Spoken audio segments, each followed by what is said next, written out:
Hey, it's Drybear, and today we're going to talk all about my Bone Shrapnel Necromancer endgame build. Diablo 4 is finally out, and I've been pushing this all the way through endgame in Tier 4 Nightmare Dungeons, ironing out its weaknesses and enhancing its strengths, plus testing out every possible synergy that exists for the build. And I've finally got it into an excellent spot that can push all the way to the last piece of content in the game, and it's very possible that this is currently the strongest Necromancer build that exists in Diablo 4. So let's dive into the build. But first, you should come hang out with me on my live stream. I'm live every single day on twitch.tv/Drybear. Right now, you can get a mount and some free drops on my channel just by watching. If you don't come hang out with me in my community, then the next time you log into your character on Diablo 4, there's going to be a 30-second queue. So let's start the video by explaining how the build works and why I think it's really awesome. The core of this build utilizes the ossified bone passive, and the primary vessel damage is going to be Bone Spear.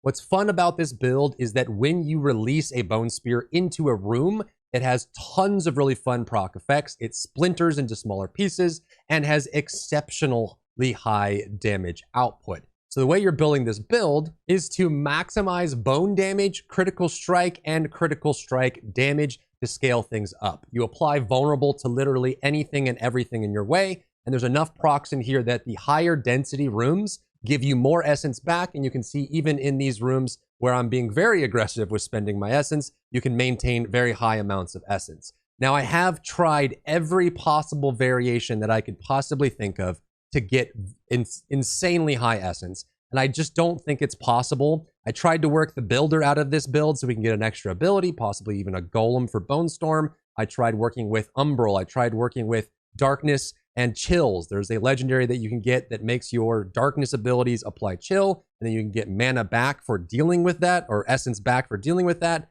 when you deal damage to a target that's chilled or frozen. And it's not worth it. All you have to do is cast Bone Splinter 2 times, 1 time, or if you have really high density in a room with a legendary we're going to talk about, you can actually manage to generate infinite essence to get that build high. The damage is ridiculous on this, and I'll talk about this at the end of the video, but the only affix that's really problematic for facing Nightmare Dungeons with this build is going to be the resource burning. There is an affix where ranged attacks reduce or remove your essence on hit, and you want to avoid these because your damage is based on how much essence you have. So if you don't have enough essence, you actually get completely shut down by these.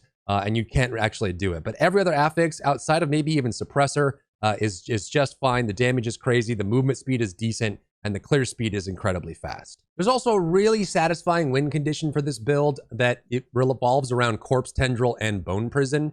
You can suck in all enemy targets, put them together, and put down a Bone Prison. We're going to run a modifier where that every enemy that's inside Bone Prison when it goes down will give you essence back. So if you have high enough mob density, you can fully fill your essence bar right before you spend your combo. We're going to run a legendary so that when you deal damage with bone to a target that's vulnerable, it has a chance to give you up to 50 essence, which means at about 7 or 8 targets getting sucked in, you'll actually have infinite essence. So right there, you just saw it. You put the Corpse Tendril down. Right when they get pulled in, you put down the Bone Prison. You should fill the full essence, and you can just freely spam Bone Spear as long as the mobs live.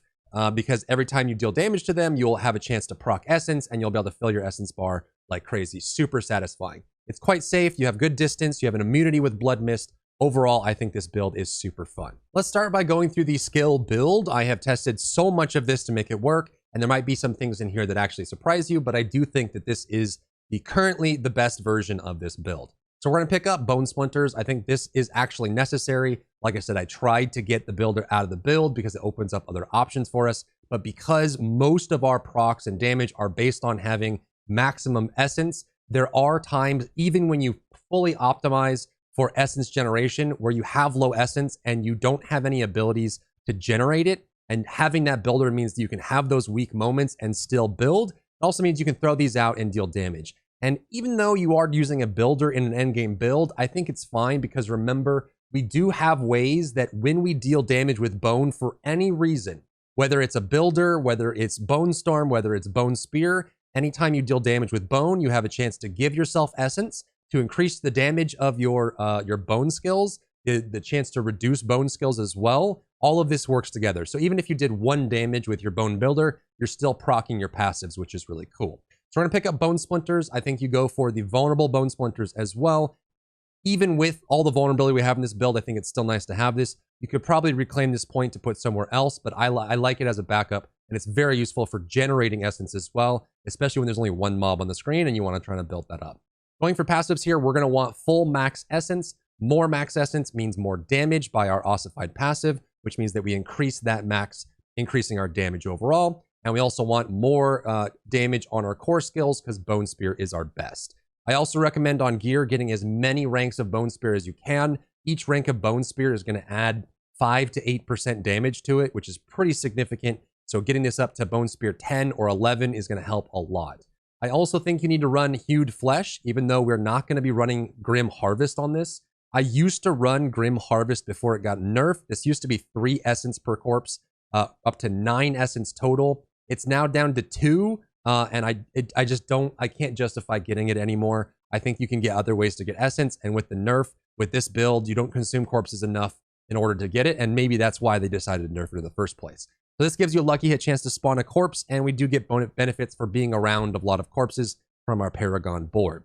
You're going to want 2 defensive with this build. As you push higher in Nightmare Dungeons, the enemies get scarier and scarier, and Blood Mist is absolutely required. You become damage immune for 3 seconds, you heal yourself, and you can avoid things. I would put extra points in this so that you can drop a corpse every time you go by. This helps you that when you can Blood Mist into a room to get to the center, you drop a corpse. As soon as you come out of Blood Mist, you drop Corpse Tendril on that Blood Mist, and then you can spam and do your combo, and it gets you through the whole process. This helps and saves you in so many different situations. It is incredible. Bone Prison is also required for this. It is a very flexible and powerful ability that I would recommend getting in a lot of Necromancer builds. You can use it to block melee enemies that don't have a charge. You can use it to stack enemies up in one spot. But what's great is that when you Corpse Tendrils to suck all the enemies in, you can then put the Bone Prison on top of them, which will give you essence per enemy trapped and apply vulnerable to all of the targets. And we'll talk about why vulnerable is so important. Not only is it one of the best, if not the best, damage modifier in the game, but it also has tons of proc effects for us for this build. Of course, we're getting Bone Spear. You want to get Bone Spear breaks into 3 shards when it's destroyed. This happens when either it hits collision or it reaches max distance, breaks, and comes back. You really want this. This is part of your damage, and you'll find that oftentimes your first Bone Spear won't kill the target, but the fragments that come back absolutely will. I actually recommend, instead of getting vulnerable here on Bone Spear, I'd much rather get Bone Spear has an increased crit chance, and if Bone Spear's primary projectile crits, and it will most of the time, it fires 2 additional Bone Shards. So you'll see in the gameplay footage, sometimes when I throw the Bone Spear, when it bounces back, instead of 3 fragments coming back, it's 5. And remember, for each one of those fragments, we have incredible damage. So increasing that by an extra 2 is insane amounts of bonus damage. You need this passive here, and you have plenty other ways to apply vulnerable through the kit itself. Coming down here, we're going to skip all these passives here. We're not going to get Grim Harvest. I think since the nerf, you can't run it in this build. We'll talk about one variant that you can run if you want to, but I think my new build for this is actually superior to Grim Harvest, and we'll talk about that once we get to gear. Coming down here, I think you want both Death's Reach and Death's Embrace. Death's Reach, you're going to be doing most of your damage at distance. You kind of want to have everything at a screen length away from you, but sometimes you get into really tough spots. Suppressor as an affix is the bubble that blocks projectiles. Against those mobs, you have to run into the bubble and melee them. For this, it gives you damage reduction, which is massive for this build. You need every bit of defense that you can get, plus a little bit extra damage. So I think this is absolutely necessary. Nothing else here. We don't have curses. We don't have pets. We're going to come down into the Macabre tree. And what you want to pick up is going to be every single bone passive that you can. Serration gives you crit chance for essence on cast, which makes your bone skills, all of your bone skills go higher. Compound Fracture means that every time you crit, you stack up to 10. When you get to 10 stacks, all of your bone skills deal increased damage. This is a multiplier, not an additive. You come down to Evulsion. Your bone skills deal increased crit damage to vulnerable enemies. Every enemy you damage is going to be vulnerable, and you get crit damage, which is one of the best scalers in the game. I would say crit is probably secondary to vulnerable only in its ability to scale, and we crit all the time with this build. And then ossification is nice. Every 100 essence you spend, you reduce the cooldown on bone skills, which is only going to affect your bone storm and your bone prison, but it's still worth it. You get lots of value out of that. Then we want corpse tendrils here. You want to pick up corpse tendrils. This one pulls people in with corpse tendrils. It gets you your win condition with the bone prison. You want to pick it up so that you get the slow on top of it. And then on the next part, you get it when enemies are pulled in, they become vulnerable, more vulnerable to apply. I actually even recommend putting a couple points into this because we have a legendary that modifies our power from corpse tendrils. This just lowers the cooldown by about 1.5 seconds, 2 seconds. The buff that we get from casting corpse tendrils lasts 6 seconds. So every point you put in a corpse tendrils gives you closer to 100% uptime on that corpse tendrils buff, and it pulls enemies in, which makes your mobbing a lot easier and a lot cleaner. Lastly, we go to Bone Storm. Now, normally when you run Bone Storm, I recommend picking up a Golem as well. We're not going to spend any points making the Golem tanky enough to survive in this build, and this is great because even if Bone Storm hits nothing, you just have it active, it's worth having active because for 10 seconds on the 50-second cooldown, 10 seconds, you have 15% damage reduction and 20% crit chance. This means that while Bone Storm is active, your Bone Spear crits almost every single hit. Remember that stacks up bonuses here. You get benefits for doing that. All of your crits scale off your crit damage. It's insanely strong. You also want to run standalone because we're running no minions. This gives us 18% damage reduction. We need every bit of defense that we can get. And lastly, we're going to sacrifice all of our minions, so Memento Mori is an easy pickup, which scales that up, and we'll talk about that in just a second. For key passive, Ossified Essence is easily the way to go. And because we have this and another legendary, we want to get as close to max Essence as we possibly can when we're casting Bone Spear, because every point after 50 gives us more and more and more. So we absolutely want this. Let's go through the legendaries to talk about the synergies here in the gear. Keep in mind that my gear is far from perfect here. It's far from perfect. You can get so much more out of this. This build is already insanely effective, but I have so much more that I could do to it. So you can get so strong, you could very easily clear Nightmare 100 with this build. The big ones that you want to talk about here are going to be the Exposed Flesh Legendary. What this says is that you have a lucky hit chance when you damage a target that is vulnerable with any bone skill to generate up to 50 essence. You can see that I have a terrible roll on this legendary. When I proc this, I get 32 essence. I could be proccing 50 essence every time I get this lucky hit chance. And you'll see that when we have, like I said, around 7 or 8 mobs in one pack, you can actually just freely cast Bone Spear because it's going to hit so many times that you'll be proccing infinite essence and allows you to clear out big high density mob packs very quickly, but this can get very strong as well. We also want to get the Ossified Essence key passive on Ring. This one gives you crit damage per essence that you have. We have insanely high crit chance, so crit damage gives you insanely high damage overall.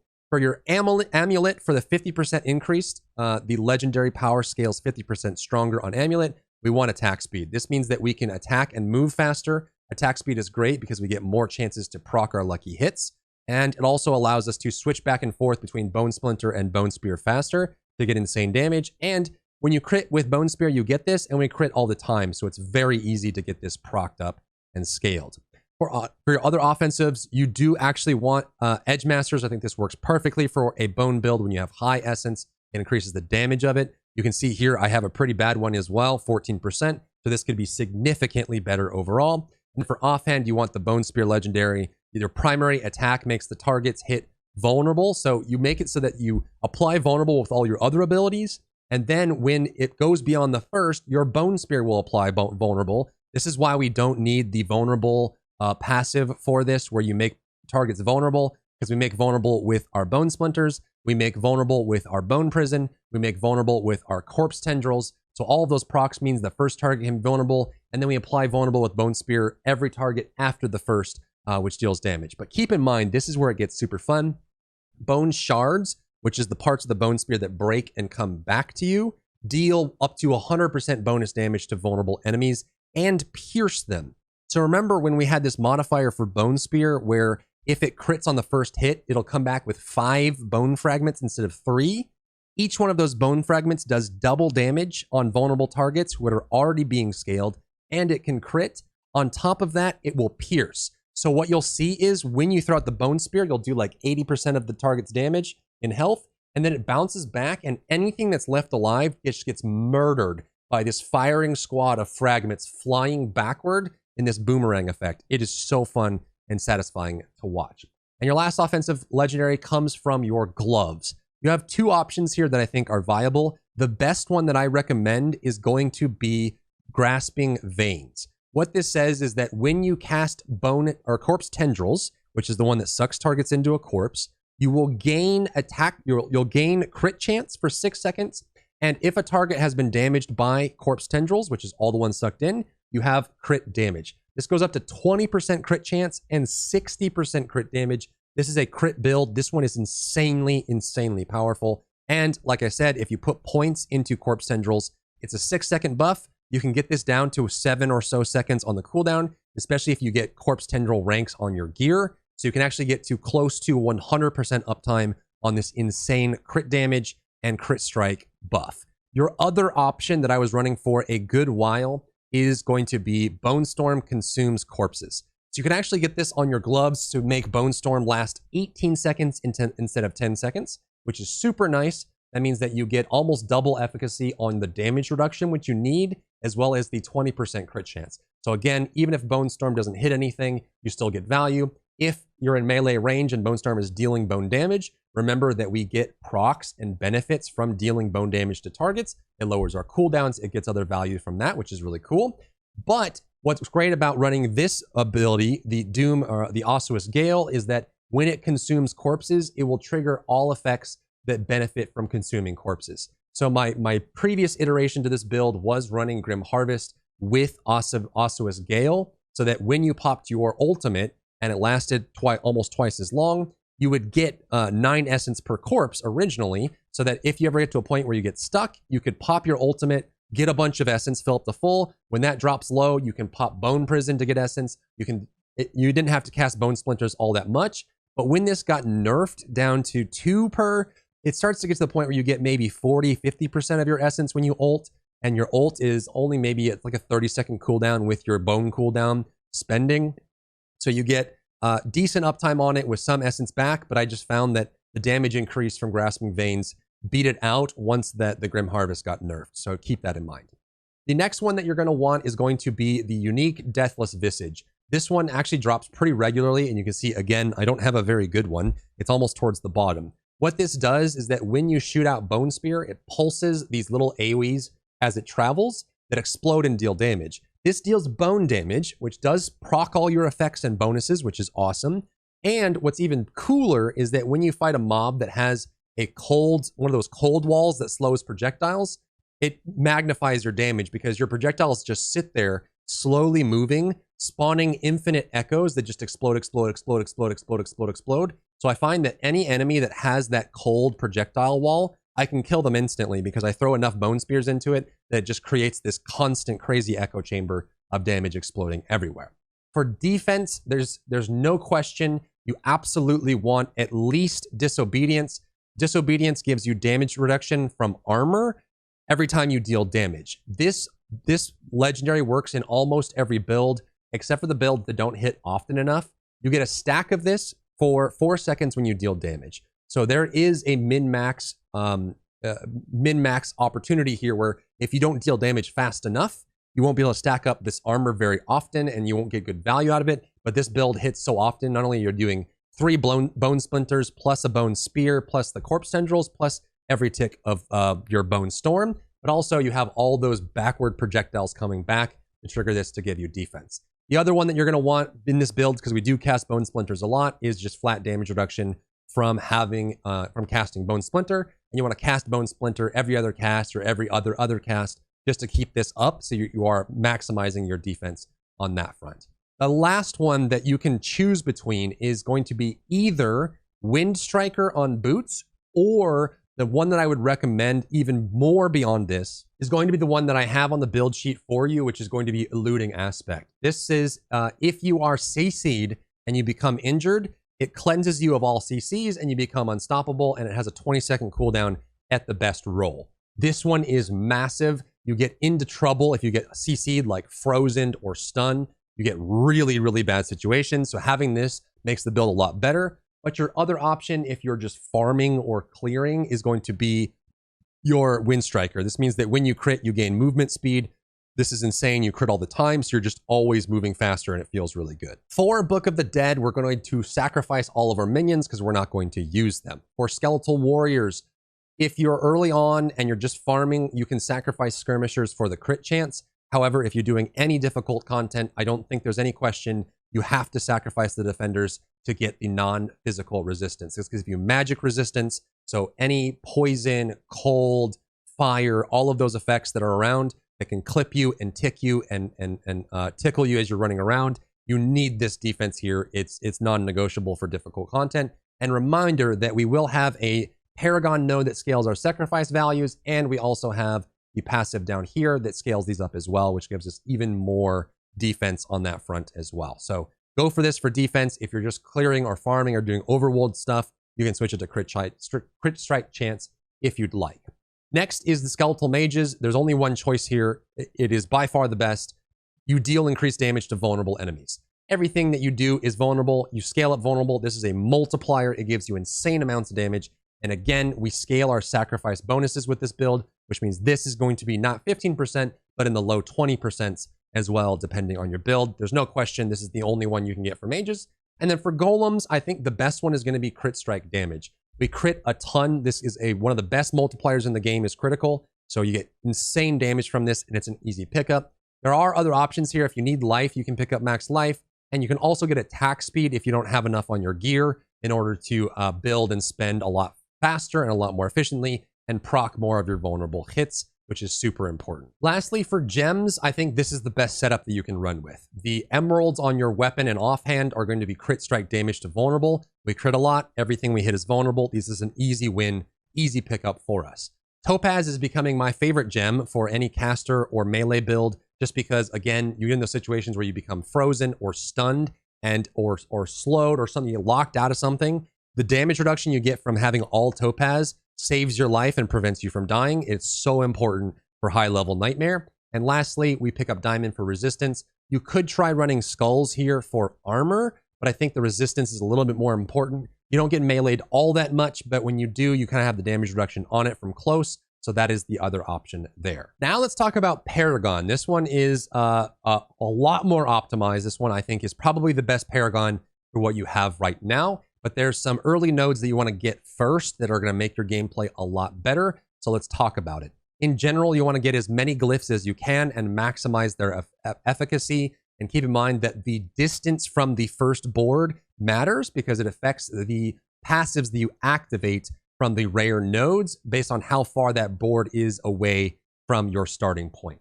So with this build, we like intelligence and dexterity. Intelligence gives us skill damage, which makes all of our skills do more damage. Dexterity gives us crit chance, which means that as we approach 100% crit chance, we get more value out of everything. We're going to come up here. The first glyph I recommend getting is Essence. I would get all 5 of these glyphs to level 15 first and then start maxing them out. At level 15, they get a bigger radius, which means they have more nodes in range, which means they get more value. So run Nightmare Dungeons until you get them all to 15 and then scale them out. We're going to pick up Essence. This is for every 5 dexterity and range, your core skills, Bone Spear, get crit strike damage, more scaling, which is nice. And then you activate the bonus, which is you'll deal 22% increased damage to enemies that are not healthy. So any enemy that you hit that is under 80% health, you do 20% more damage to targets, which is a nice scaler, a nice pickup here. As we're going along, we're going to pick up all the defense and damage that we can and all the intelligence and dexterity that we can. The first board you want to attach is Bone Graft. This is going to be your best board by far. This is where you're going to spend all your points, and it's one of the 2 legendary nodes that you pick up along the way. So we're going to come in here, and the first thing you want to do with your early essence points, and one of the reasons why it's the first attachment here, is going to be this little cluster of nodes right here. These are game-changing. What these do is they give you maximum essence and essence back on kill. This is massive because we know that the more max essence you have, when you cast Bone Spear, it'll do more damage and have more scaling, more max essence. So max essence increases your damage. And on top of that, if you get all of these nodes, you get 2 + 1 + 1. You get 4 essence back on every kill. So as you're clearing mob packs, when you clear a pack of 10 mobs, you get 40 essence back. This makes the experience so much better. Go straight here, pick up all of these immediately. Now we're going to want to get the crit damage. Anytime you get crit damage is amazing. We have so much crit, it scales excellently. When you come over here, you're going to want to pick up Gravekeeper. What this does is it grants rare node scaling, which is going to give us some nice extra defense and a little bit extra bone damage and intelligence. But what we care about most is that you deal 2% increased damage up to 12% for every close corpse. We're going to have corpses everywhere. We're not consuming them at all. They're going to be all over the ground. So we actually get a bonus for standing near corpses that make us do more damage. Because this doesn't have per points, you don't want to spend too many points in here, but you do want to pick up the resistances, get the intelligence. We have enough willpower to trigger the bonus resistances as well. And you want to get the bone damage that's over here as well. Then you have some options. There's 3 different directions you can go in to get these bonuses here. I think these glyphs are all going to be valuable and there's going to be benefits for each of them. To the left, you want to get Scent of Death. This one has some awesome passives for us. We're going to come over and we're going to pick up crit damage. Again, one of our best stats. This makes all of our damage go way up because we crit like crazy. Then we're going to come down and we are going to pick up Scent of Death. If there's at least 2 corpses nearby, we gain 15% damage reduction. That means that we get free damage reduction almost all the time. There should be corpses nearby most of the time. However, if you ever get a mob pack at the far end of the screen and you do your win condition, where you corpse tendril them in, trap them with bone prison, and then you're across the screen. If there's no corpses nearby, you get 15% damage. So either you get damage reduction when you're in danger and you're close near enemies and there's corpses everywhere, or if you're not, you get more damage. It works for this build super nicely. Then we're going to come down here and get more crit strike damage, and crit strike damage, ignoring the rest of these nodes here. We're going to go up and pick up Sacrificial. This is you deal 10% increased damage while you have no active minions, another free damage scaler. Plus, it scales all magic nodes in range. And this is not a stat one, so we're just going to come up here and pick this. But we need to get at least 40 intelligence to activate it. We get bonus armor, we get intelligence and defense here. Remember, all of the blue nodes here get scaled up. So it's more armor, more defense. We need lots of it. We come over here, we get damage to injured enemies is okay. It's for boss killing, but it just scales up the willpower, which gives us some bonuses here. And the reason we want willpower is there are a lot of these that require willpower to trigger its bonus effect. And we just pick these up just for bonus. You could probably even drop this point right here, but I think these are viable and valuable. And then from that, we are done with Scent of Death. You can go up into the spot for Bloodbath. Bloodbath is a blood overpower fortify board, so we're not going to be spending many points here. The reason we have this spot is because it actually is one of the best spots to put the exploit glyph. Exploit is a glyph that gives you bonus damage to targets that are vulnerable, and it requires dexterity. But what's great about this spot is you have 1, 2, 3, 4, 5, 6, 7, 8. You have 8 separate nodes for dexterity in this. On average, most glyph spots have anywhere from 5 nodes to like 10 or 11 at the absolute best. So if you get 8 or 9, that's optimal. That's going to give you a really good scaler on that, and exploit's one of your best. There's like one other board that might be able to get 9 slots for the glyph, but I think 8 is perfect, and it's right here. If you rotate the board, you can come straight in, pick it up, and be done with this board just fine. So you pick up exploit, level this one up. This is one of your best glyphs in general. And then we also pick up the 2 dexterity points here, and we get a little bit of intelligence along the way. Damage while fortified is nothing, but it's the only way to connect to these nodes and get this extra scaling dexterity, which is the only way to get that. We also are going to pick up the Bone Graft Legendary. This gives us damage and max essence. Damage is nice, but remember, max essence gives us more damage and more scaling and more procs, which is great. We pick up the crit damage as well along the way, and then we cut over to Flesh Eater, the corpse eating one. We're not going to get the legendary because we're not consuming corpses, but there's some nice things in this one as well. We come over here, we get damage to injured enemies, which is not great, but along the way, it's great. And the reason we're kind of moving this way is we want to pick up crit damage and crit damage. Very good scalers here.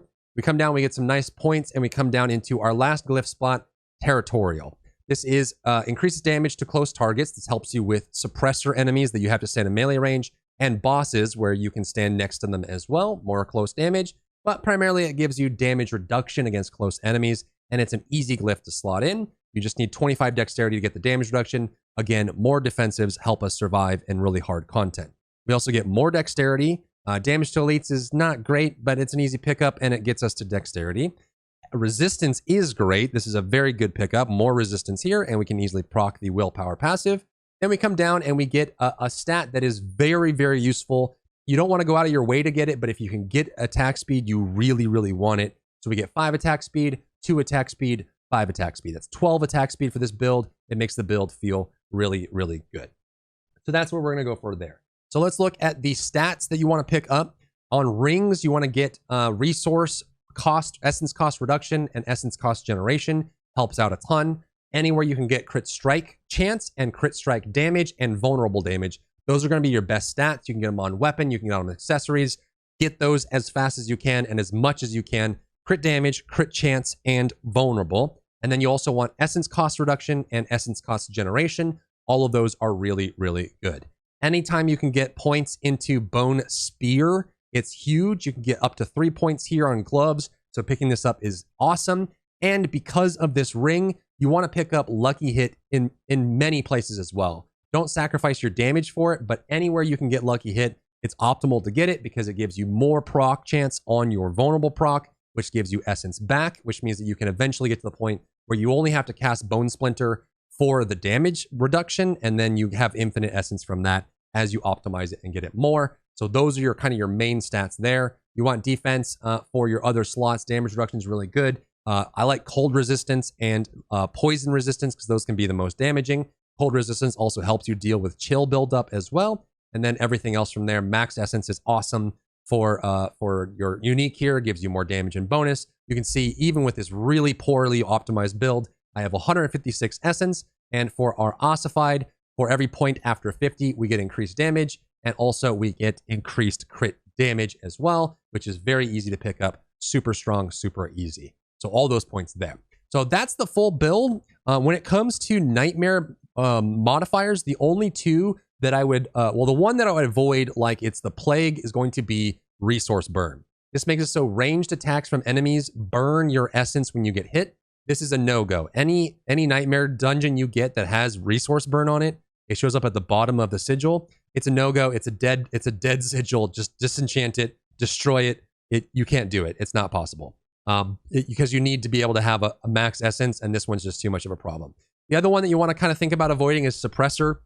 This build is all about projectiles. Projectiles on the way forward, projectiles on the way back, projectiles that bounce, projectiles everywhere. Suppressor is the affix that creates the dome that destroys projectiles. So it kills your build and it puts you in danger because you have to go in melee. You can do it. It's just hard and it puts a lot of stress on you. So if you can avoid suppressor, then definitely do so.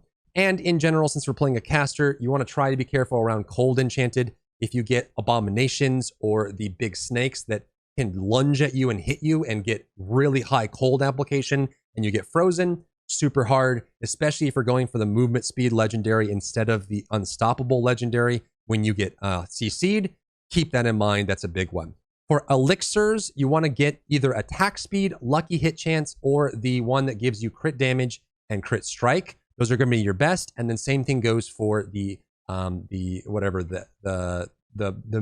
the ones that you get. The second ones you get are the cultists that allow you to create an extra buff for you and your party members. Those are going to be your best ones. Lucky hit chance to get more essence, crit chance and crit damage for more damage, and attack speed for better manipulation and for usage in that. And the last thing I'll leave you with is some general gameplay tips. You can get extra value. Remember, your bone spear breaks when it hits a wall. So if you can get enemies near a wall, you can have it proc and bounce back instantly, dealing tons of damage. Channeling shrines are very strong because it allows you to cast Bone Spear for free. You just need to maintain the damage buff on your Bone Splinters as you're dealing damage. And I generally would recommend, if you haven't played a caster build in a late game ARPG, learn to stutter step. So every time you cast, you move, cast, move, cast, move, cast, move. These are the frozen walls, by the way. You can see how they slow down, and then you can see, look how much my unique is exploding now because the projectile is moving so slow. So you cast, move. If there's no target nearby, there's shift casting. You hold shift, which will make it so you don't move when you cast. So you can hold shift and left click for Bone Splinter or right click for Bone Spear. And then you just want to shoot, move, shoot, move, shoot, move, shoot, move, shoot, move. Keep doing that as you do higher levels because there's going to be a lot of dangerous mobs that do incredible damage to you. Maintain high essence. Always try to get to max essence if you can. Keep the Corpse Tendril buff active as much as you can. Put Bone Prison down often. You can also cancel Bone Prison if it's in your way by reactivating it. I usually will activate it to get the bonus and then I'll cancel it right away. and then keep Bone Storm active as well, and then pop Blood Mist to get out of the danger if you need to. Again, you can cancel Blood Mist. So you can activate, right, so like right there, I activate Blood Mist to avoid getting hit by something, and then I cancel it immediately so I can go back into dealing damage and stacking up all my passives. By the way, special note, I did try the Bone Prison expiring, the Bursting Bones legendary. When you put Bone Prison down and it expires or gets destroyed, it explodes in a big AoE. The damage isn't great, but it does count as bone damage, which means that you will be able to trigger your lucky hit from it, and it will trigger your ossified passives, which is really cool. I tried it, and it does give some essence back with this proc here, but I don't think it's worth losing the damage that you would get from Grasping Veins, or even the utility that you would get from the Bone Storm Legendary plus Grim Harvest. So it's an option if you want to think about it. It's definitely there. You can also run Fists of Fate if you get a good roll on it, because since you're hitting so frequently all over the screen, you get bonus damage procs off this, plus it's a chance to restore primary essence, which is really nice. You just lose out on Bone Spear levels from your gloves. Since this can't roll stats on it, you miss out on crit strike chance, attack speed, crit damage. So I think overall the damage is probably slightly worse for Fists of Fate, but your chance to restore primary resources is a little bit higher. So you can pick and choose. So if you get Fists of Fate, you can play around with it. But I think the loss in damage is probably not worth it in general. And that is the Bone Shrapnel build. This is probably one of the best, if not the best builds for Necromancer right now, and I'll be moving on to another build after this one to get that one all sorted out. But try it out. Let me know what you think. Let me know your thoughts. If you have any questions, come by my live stream. I'd be happy to chat with you, but I was very excited to share this build with you. There's more builds to come, so look forward to that on my channel. If you enjoyed yourself today, leave a like down below. You can support me and my work on Patreon and view Patreon exclusive content, link in the description. Thank you so much for tuning in, and I'll see you in the next one.